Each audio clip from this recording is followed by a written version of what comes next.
Hi, good afternoon, everybody. My name is Samantha Petersen. I work for WWF South Africa. My role in the organization is to head up strategy, and I've had the privilege over the last year of leading the organization through a strategic planning review and to develop our strategic framework for the next out to 2025. And so I thought I'd share some of the findings and some of the lessons that we've taken out of that process. So maybe before I jump into some of the content of that, I thought I'd share with you some of the thinking around strategic planning that has strongly influenced the way we think about strategy at WWF. And so some of that is the fact that historically, the past was a good predictor of the future. We could go out and we could collect information, we could use forward trajectories, and that would provide a really useful and a strong predictor of our future. Data was often difficult to attain, and what we call the communication of the front line, I guess, so from academia down to those of us working on the ground, sometimes was difficult, slow, and sporadic. Now, that's not the world that we live in today. So the world that we live in today is really fast, it's turbulent, it's fast changing. We just need to turn on the news to see how quickly things can take different directions. We live in a data-rich world, so data is enormously accessible. And communications is rapid, it's constant. In fact, we're bombarded with it all the time. And so really the context that we are thinking about conservation strategies is radically different to what we did in the past. So I think that really requires us to break free from the kind of static plan, the kind of falling in love with our tactics, the reductionist type thinking that leads us into log frames and kind of the complacency that comes with the sort of recipe type of project proposals and things that I think that maybe defined our sector in the past. And maybe just to say that, so moving from that to one that is much more dynamic, that has a strong focus on learning, and I think that links really tightly to the sorts of problems that we're dealing with. So this was some work that Snowden and Boone published in the Harvard Business Review a few years ago, and this was really advice to leaders. And they're saying that how our response really is determined by the type of problem that we're dealing with. So they categorize it in this way, really, really simply.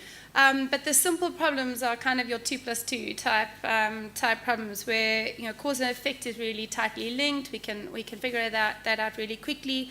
Right answers exist. And this is really the domain of best practice. And I think this is, these are really important types of problems. We deal with them every day, and we can follow recipes or develop best practice that we can then apply over and over to the same challenges. The second type of challenge really is what we call complicated.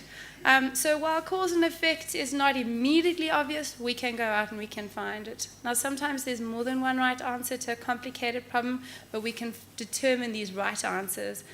So this is the domain of experts. We can go out, we can do some research, we can publish a beautiful report, and we can establish answers, I guess, to some of the big challenges that we face. Complex problems, however, are completely different. And I think this is something that catches us often by surprise, is that complex problems, in fact, have no right answers. In fact, they often have competing ideas. So that depends on where you're sitting in the system and how you're looking onto the challenge.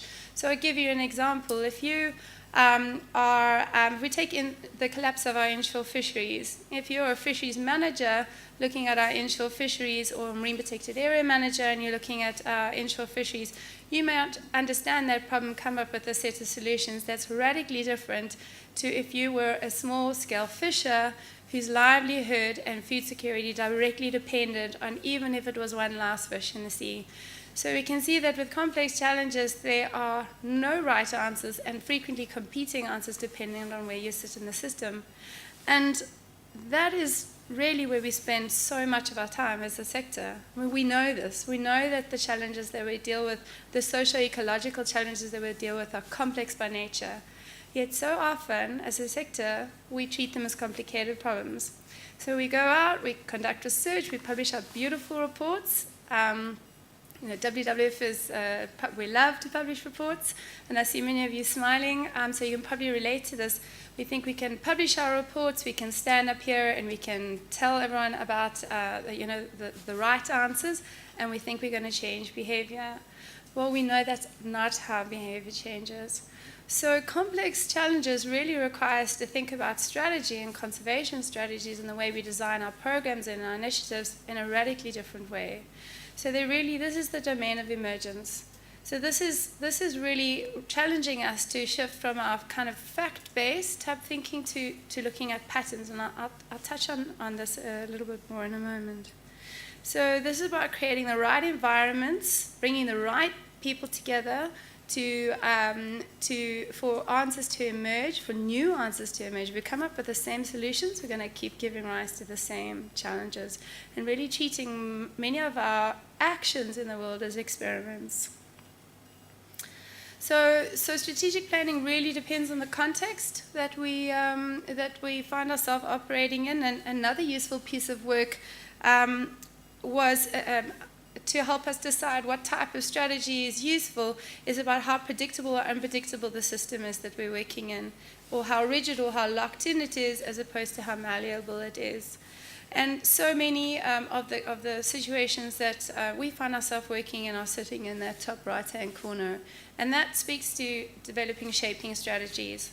So these are short, continuous planning cycles, huge amounts of flexibility and agility that is often not the way our funders maybe like us to be developing project proposals, require longer time frames, and less reliance on the kind of recipe-driven shopping list of activities or log frame type thinking. So this really requires us to shift from kind of making these predictions, which bring kind of complacency, and we think, oh, we know what's going to happen in the future, to really operating out of sets of experiments. Shifting from data collection, which often is very tied to events, to pattern recognition. So really trying to see, well, okay, what's actually giving rise to some of the challenges that we are seeing in the world? What are the patterns that sit underneath it? What are the commonalities? Where are the relationships? What are the systemic structures that are underpinning those? What are the mental modes? What are our values, our norms, our beliefs that really lying foundational to what we're seeing happening up on the surface? So every second year, WWF publishes a report called the Living Planet Report. I'm sure many of you are familiar with this. This report was actually published last week. We're an optimistic bunch. We call this the Living Planet Report. And we monitor two major trends. So the one is called the Living Planet Index, and this is an index of species richness. Those little dots that you can see kind of blurred off just above the left-hand line, those are the data sets that go into the calculation of this indice, an enormous amount of information. And sadly, this has been measured since 1970, and we are still seeing a decline, and the latest figure now is 58% decline in species richness over this period. The other one that we measure is called the Global Ecological Footprint. So this measures the Earth's biocapacity and then our humanity's footprint on the globe. And so this is the 1.5 planet figure. And again, we can see that we're far exceeding the Earth's capacity and really borrowing from future generations to sustain our lives at the moment.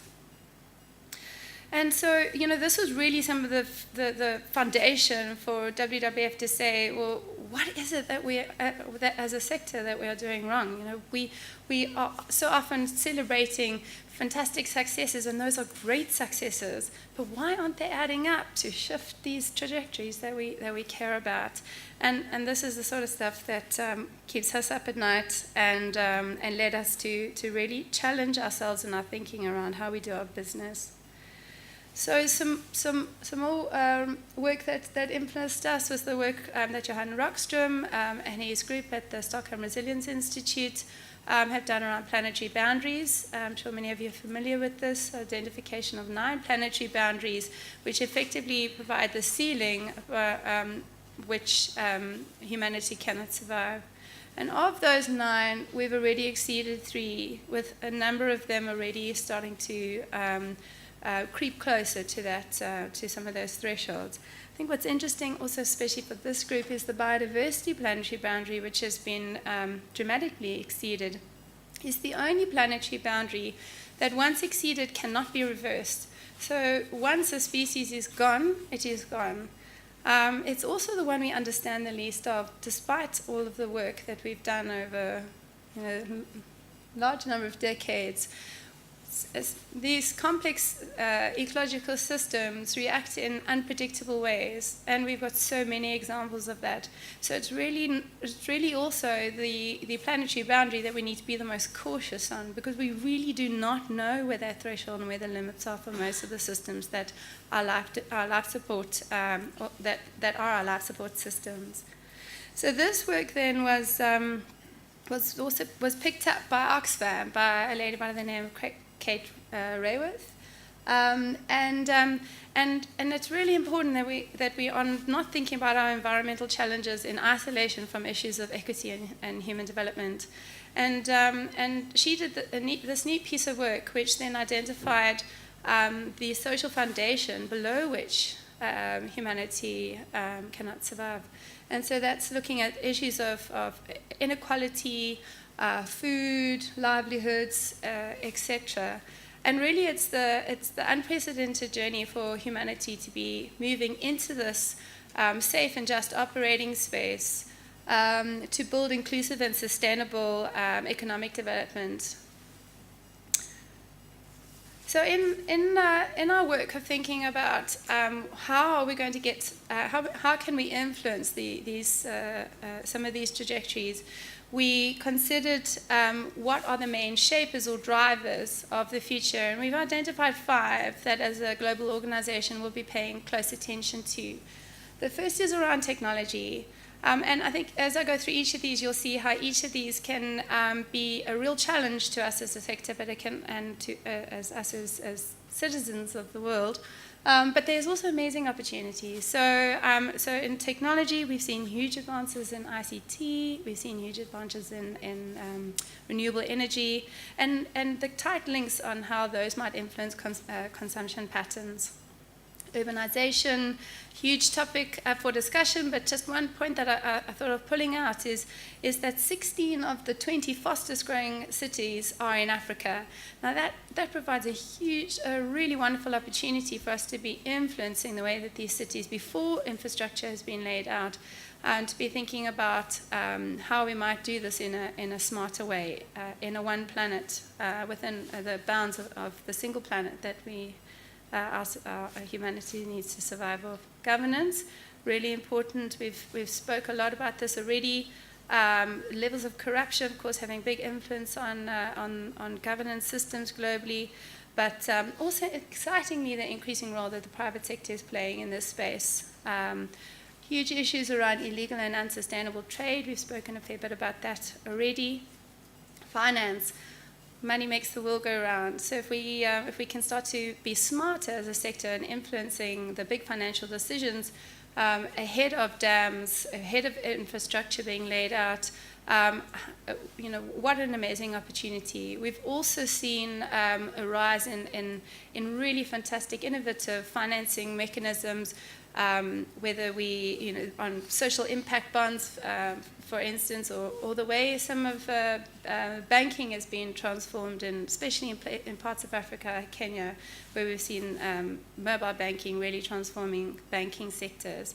So another exciting place and another big shaper of our future. Consumption patterns, I think this is another key one. A rapidly growing middle class, all wanting to emulate the lifestyles of the West. We know that is not sustainable. How can we start to influence that? A 1 degree shift in consumption patterns today would have a massive impact going forward. But also the exciting interventions that are happening in supply chains, certification, various other mechanisms happening influence our consumption patterns, and again, I think a very exciting space. So for us, and this is a collective a vision, is that we envision a future that is sustainable and equitable. A really ambitious vision. We have a story of hope, though, and one where humanity and nature thrive in an interconnected and mutually dependent way. And that future, I guess, is about shifting from the industrial civilization to a more inclusive civilization. So we're currently, civilization is really characterized by extracting value. We are wanting to move into a future which is more about building inclusive wealth, where our systems are not accounting for externalities, to one where those social and environmental externalities are fully accounted for.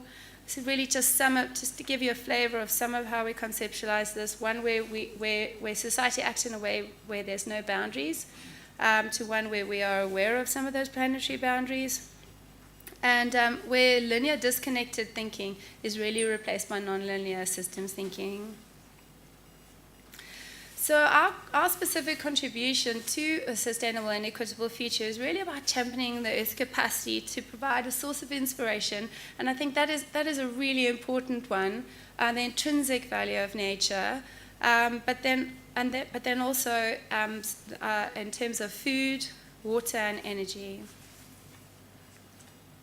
So we propose to do this in two major blocks, I guess. So the first is around securing the ecological foundation upon which everything else is based.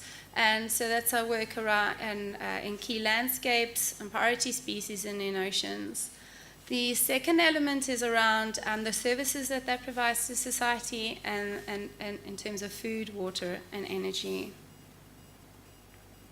So our theory of change, I guess, is around, firstly, conserving our natural capital. So this, in this space, we'll take an earth stewardship approach, whether that is working with others for the proclamation of protected areas, purchasing land ourselves. The organization has a long history of purchasing land for conservation benefit, as well as driving stewardship programs.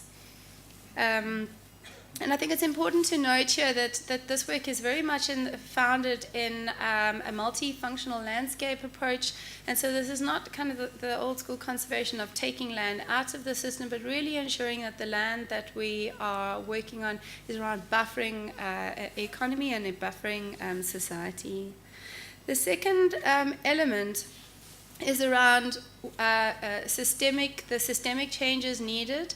And here we have a strong focus on better production, so our work in fisheries and in agriculture, but increasingly a strong focus on drivers. So that is redirecting our financial flows, how we impact our consumption patterns and how we can consume more wisely, and our role in equitable resource governance. And it's in this space that we're really thinking around how we identify the key leverage points to bring about system-level change. So to really just to give you a bit of a flavor of some of, and not to leave you with a sense of hopelessness, I think, around better production, if we're thinking about the fact that there are over 6 billion consumers in the world, over 1 billion producers, there is really only 300 companies globally that influence 70% of our choices. Now that becomes a really manageable number of companies to work with. The same is true for redirecting of our financial flows. While our global financial assets run into about 200 trillion US dollars, there are really only three sectors. So the global pension funds, the insurance industry, and then the top 10 banks. Together, if we could influence 1% of those, we would have met the global resource constraints. And with consumption patterns, we've got a really nice example just on our doorstep with Sassy. And this is a graph taken from our Fisher Mess system, and it really shows how consumers are using these sorts of this sort of technology to influence their consumption patterns. When you can see a spike in the use of the app over meal times. Also, with consumption is there we go. Something funny came up on the screen.